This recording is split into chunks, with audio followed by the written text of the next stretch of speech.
Imagine a house for 80 people, but members of this family do not necessarily have any blood relations to each other. This is a house that has a giant bathing room with no doors and a vast tatami field with no walls. This is the inauspicious house for the part-time family.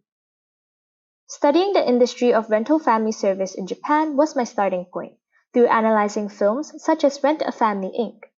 The entire scripted industry of the rental family service is built upon the exchange of temporary, superficial relationships with money as a commodity.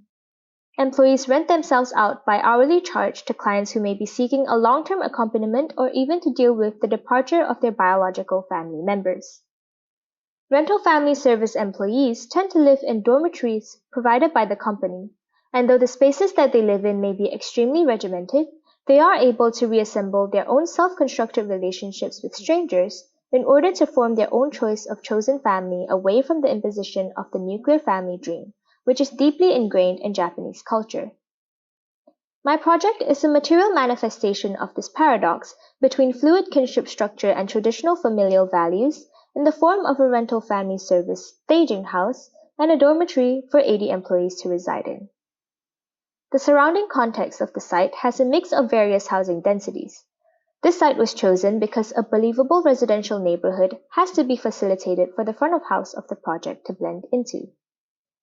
The front of house of the project during the opening hours of the rental family service hub is built to be a theatrical shopfront where clients can choose one of several traditional family home typologies. This allows for the clients to pick and choose what environment they want their desires to be fulfilled in, tailoring the service to what they like. These typologies respect the auspicious arrangements that are sacred to the design of Japanese homes, for example, in the tatami mat layouts used here.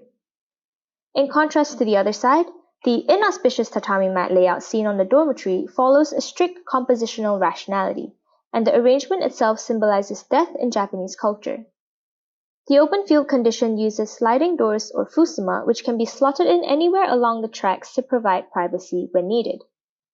Hyper-rationalizing the furniture and services in the dormitory side establishes a generic template that can open up ways for unforeseen use. This area was calibrated with the intent of bringing a sense of familiarity to the objects within a completely unaccustomed utilitarian arrangement that would not be usually seen in a house. Recurring use of familiar Japanese architectural elements in the back-of-house design mirrors what the employees are doing through their jobs of role-playing these constructed familial roles as pictured here. This scene depicts a client utilizing the front-of-house space renting a wife and a daughter.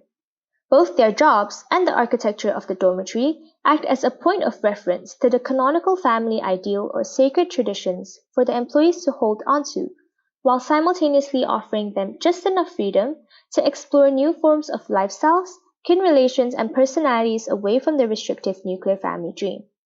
This is especially prominent through the physical misappropriation of the aforementioned sacred elements in the back-of-house design.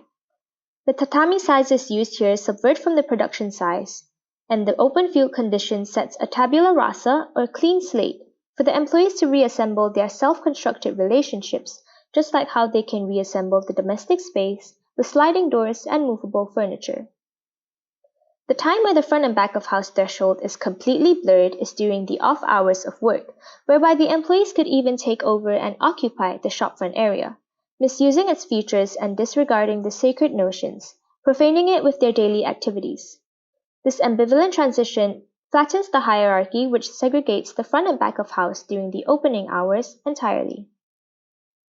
Finally, the roof structure at the back of house, supported by thin circular columns in the field, features an undulation pattern on the underside of the ceiling, both of which are made of a highly reflective metallic material. The closer the undulation on the ceiling is, the more distorted the reflection would be, and vice versa. This is used to suggest levels of intimacy within the back of house, providing a better sense of privacy for its inhabitants. Thus, the inauspicious house is a response to encourage new forms of radical, fluid kin relations to form for the employees, while at the same time, the project also acknowledges the ingrained nuclear family values in Japanese society is slow to dissolve. Hence, the project stands as a compromise between the two, facilitating modes of life and opportunities for reinvention and misuse in the back of house, which represent a new sacred to the employees, while offering a sense of familiarity through the subtle references to the old profane. Thank you.